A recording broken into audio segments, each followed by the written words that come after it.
This is the official podcast of the Miami-Dade County Homeless Trust. Today, we'll be discussing House Bill 1365, which took effect statewide on October 1st. Here's how Governor DeSantis explained the bill when he signed it into law. It will help maintain and ensure that Florida streets are clean and that Florida streets are safe for our residents. This legislation prohibits camping on city streets, sidewalks, and parks.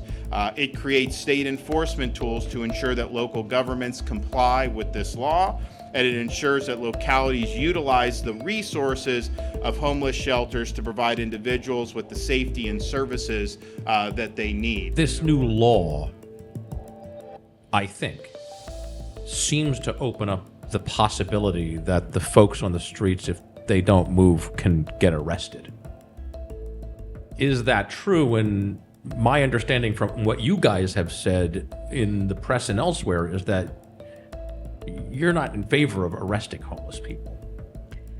Well, not only are we not in favor of arresting homeless people, you're not going to solve homelessness by arrest, because what happens is someone gets arrested, they don't even spend a night in jail in many cases, and then they're turned back out on the streets. What I think HB 1365 has done is it has added some urgency to what is a very complex issue, and has made not only residents but elected officials and administrators think about this issue more deeply, because you can't wave a wand and solve it, and it is an all hands on deck approach to try to eliminate homelessness. We think the urgency behind HB 1365, if there is a silver lining, is it brings attention to a complex issue and has communities developing positive solutions to help further reduce homelessness. And let's face it, at $276 a day in the jail, and if it's a mental health bed, it's $325 a day in the jail. And if anybody thinks whether it's $325 a day or $274 a day in the jail, that an individual that has come in with co-occurring behavioral health, substance abuse, alcohol addiction, is really, truly going to get any kind of legitimate counseling and rehab inside the jail to where they're ready to be handed off post 3 days, 5 days, 4 days, 1 hour, 9 hours in the jail, is somehow going to get them to a stabilized, better place from a community standpoint, is just fooling themselves. I don't believe in the tooth fairy, and I don't believe in pixie dust. And I can't believe that this is the highest and best use of our police force either. I mean, Look, not to throw my opinion in there, but look, you put people in jail, they're not staying there because the jail's not going to keep them. The system's not going to keep them. And so all you're doing is perpetuating the revolving door that 34 years ago in our community we said related to warehousing of homeless people. Forget jailing them. We said warehousing them in a revolving door system was ineffective, was a waste of money. What has made the trust successful, what has made the continuum the most recognized continuum in America, is that we operate like a business. We only use evidence-based solutions, and we outcome and performance measure everything that we do to determine that we are in fact getting the best bang out of the dollars that are expended in the continuum, bringing about the greatest community result. Not the best community result necessarily for Johnny or Mary only, but as a community whole.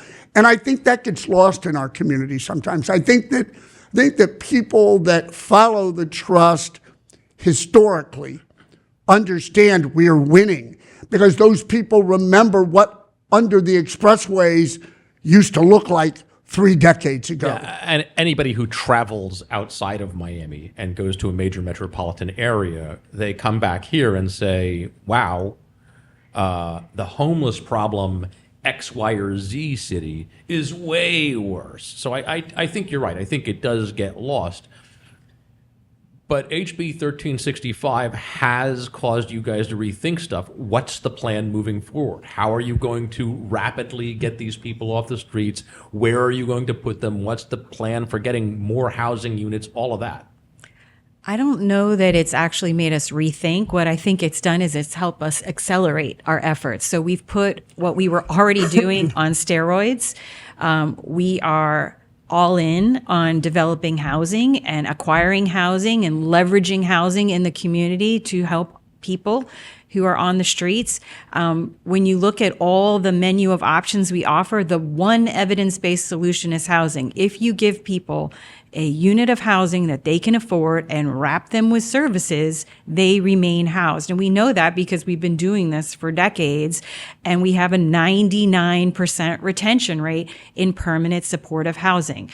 Would I like to have enough subsidized housing to assist everyone who finds themselves homeless? Yes. Do we have that today? No. But we are doing our darndest to try to accelerate our ability to create that type of housing, and at the same time, in the short term, scaling up short-term crisis housing solutions. Not everybody in crisis is going to need a long-term supportive housing intervention. Some people are going to need a quick boost, help with deposit assistance, and they'll be on their way. Some people need a long-term intervention to keep them stable and keep them stably housed. So what innovations are you bringing to bear? I mean, we've heard about Mia Casa. Talk about what other kinds of things you're bringing online. Well, I think that at the end of the day, again, to go back to what Victoria said, I don't think we've had to create a new system because we had a system here. And far be it for us to even remotely consider some knee-jerk response to what 1365 is or is not, if you will. I repeat, can't arrest your way out of it. I think that when I'm done responding to this piece of the question, I want Victoria to go back, if she will, and supplement her answer to what 99% retention in housing first units really means. And what does it mean, if you will, Victoria, when we talk about those wraparound services and the case management assignment? I'd like you to expound about that, but let me go back for just a minute. The new things are not new. The navigation center idea has been out there. Right. We haven't utilized the navigation center approach because we haven't needed to. Steroids, doubling down on our effort, that's what we've done. And by standing up new beds at the Salvation Army, standing up new beds at Chapman, getting one of our existing partners, Riverside House, to, if you will, operate an 80-bed shelter, 20 men, 20 women, 40 men, 40 women in a building we've identified that we are going to lease. Getting an agreement with our partners at the City of Miami to take care of a certain portion of what these expenses are, and in our business relationship with the City of Miami, agreeing, for example, to eat the capital expenditures of the various shelters and navigation centers we're in the process of standing up, while they take care of the cost of that, being, if you will, the city within our 35 city county, if you will, with the highest number of unhoused people still living in their geographic surroundings. And look, go back for just a minute to a comment you made at the beginning. You're correct. 1,004 people unhoused, 1,004 too many. Yes, some rotate in, some rotate out, some new, some replace. But the one thing you didn't say, and Victoria didn't clarify, is we're bursting at the seams, in answer to your question, on shelter capacity. We've got on any given day about 2,764 individuals living in our shelters. Wow. And that's a lot of people, and we're bursting at the seams. If we don't create housing opportunity to move people out of shelters, we can't create capacity in our shelters, so you've got to go out and stand up more shelter beds somewhere, somehow, and B, getting creative with some of the navigation center ideas that have been utilized and that HUD supports using that they have not historically believed were necessarily the right approaches. They've had a change in position in how they see that. I would say so much of the homeless issue is very simple math. We've already acknowledged that of the 1,000 people sleeping on the streets, a number of them are disabled. A great number of them are disabled. And they receive a check from the government. The government has recognized their disabilities, and most of the time that's serious mental health. So they're getting a check for approximately $960 a month.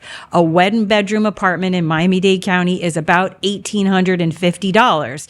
We need to find interventions for people to live indoors in permanent housing when they only generate income in the amount of $960 a month. And I think that's why you see us more aggressively doing the acquisition and renovation strategy, because we can't wait. We can't wait for those extremely affordable units to come online in 2s and 3s and 5s. We needed to aggressively move to realize those units by acquiring the properties ourselves and making sure we can control the rents so those individuals who are disabled can live amongst us, but not on the street corners or bus stops. And one of the business differences there is that if you control availability, supply and demand doesn't apply to your price point, because as a quasi-governmental entity, which is what the Homeless Trust is,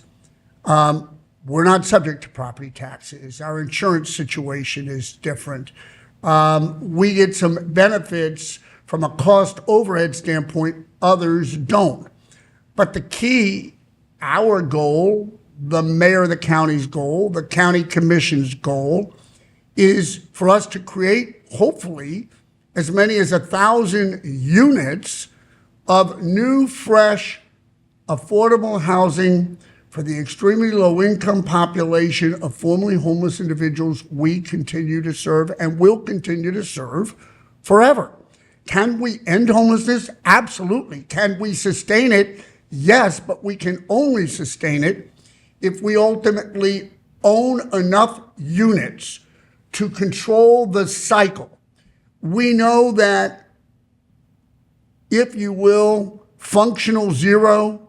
We know that zero homelessness in our community isn't really zero any more than full employment is zero.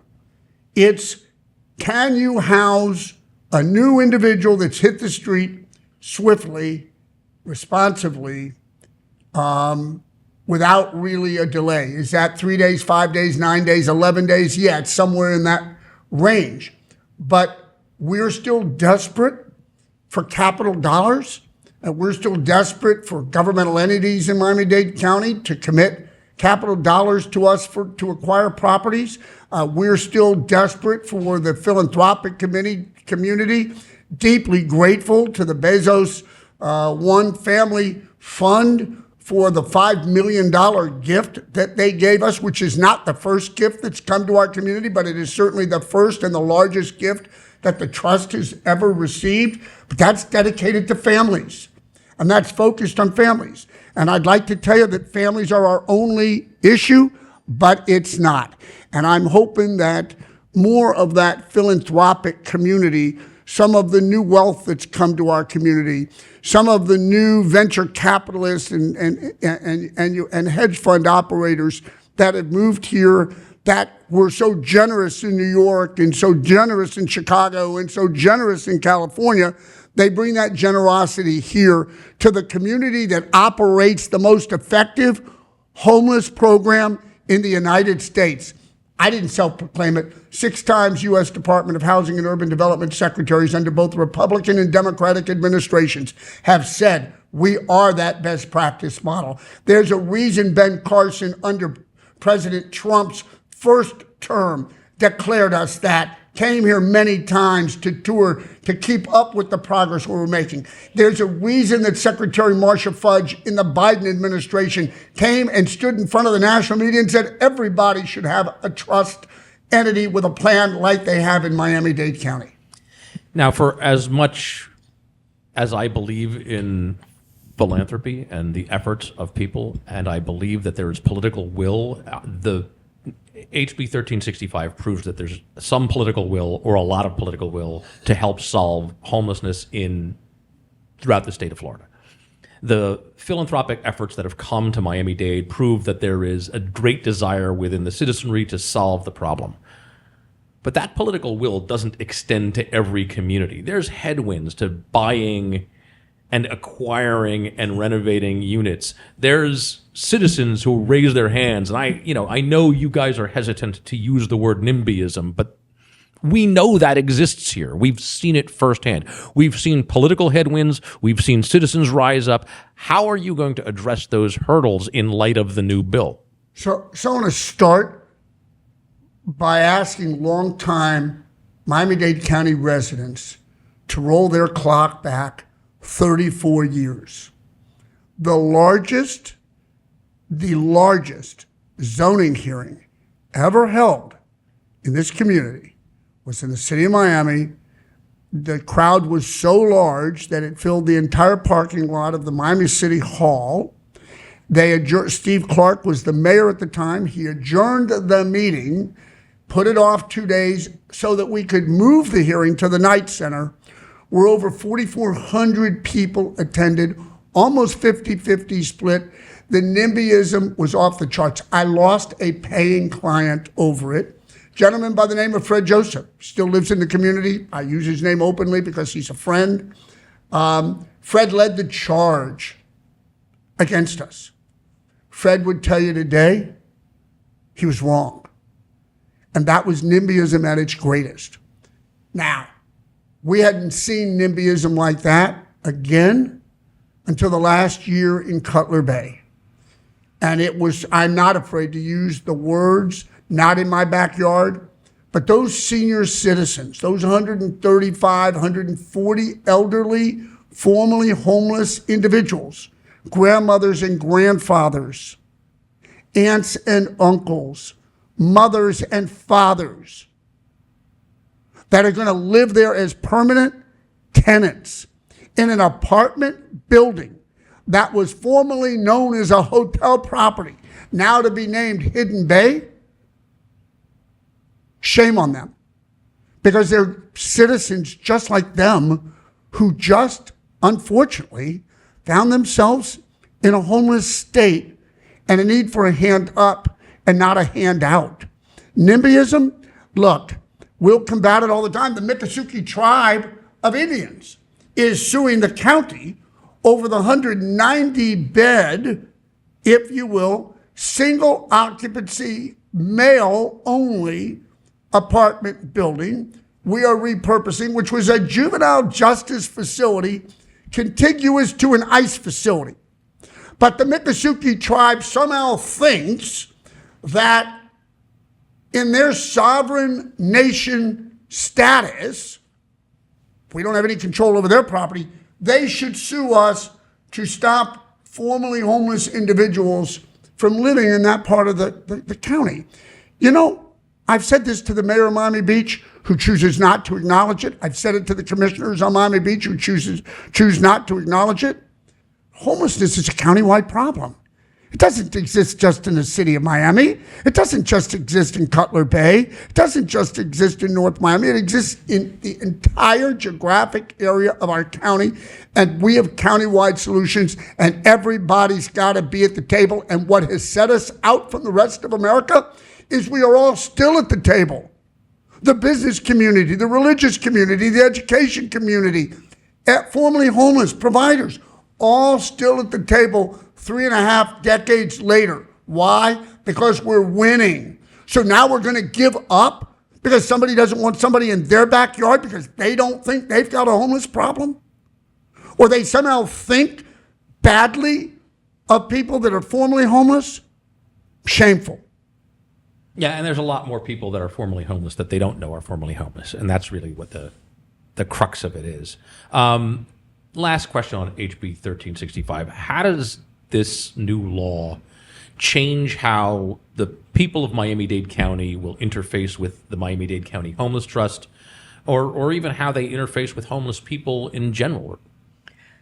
I would say our commitment remains the same. We certainly don't turn a blind eye to resident concerns or constituent concerns. Every day we're working with the community, with agencies, with municipalities to try to triage situations and engage people who might have sparked a concern or a complaint in a community. We are 100% committed to being responsive, and we understand there's a balance between the quality of life that housed residents and businesses expect and advocating for people experiencing homelessness. We daily try to strike that balance, but we intend to continue to do what we've always done and be responsive to every resident who brings a matter to our attention and working to resolve that in the best interest of not only the resident, but the person experiencing homelessness. Would you expound upon, Victoria, a little bit about our communication with the various 35 other municipalities and their city managers and their police chiefs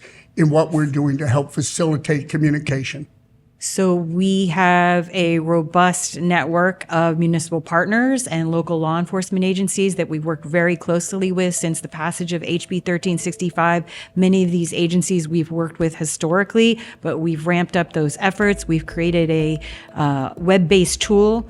We've zoned our outreach teams so that if we get a concern or a complaint about someone experiencing homelessness in a particular area, that we can triage those very quickly through this web-based tool. And we have a standard operating procedure, so we make sure that the first contact is the homeless continuum, and they are talking to that individual, that our outreach teams give that individual every opportunity to receive services before it's tossed over to the police department and they are forced to remedy the situation. Well, thank you so much for being here. Chairman of the board, Ron Book, Executive Director Victoria Mallette. I hope that answers a lot of questions. I'm sure we'll be fielding more, and I'm sure you guys will come back to answer even more questions on this. Thanks. Thanks for We doing look this. forward to the opportunity. Thanks, Tom. All right, guys.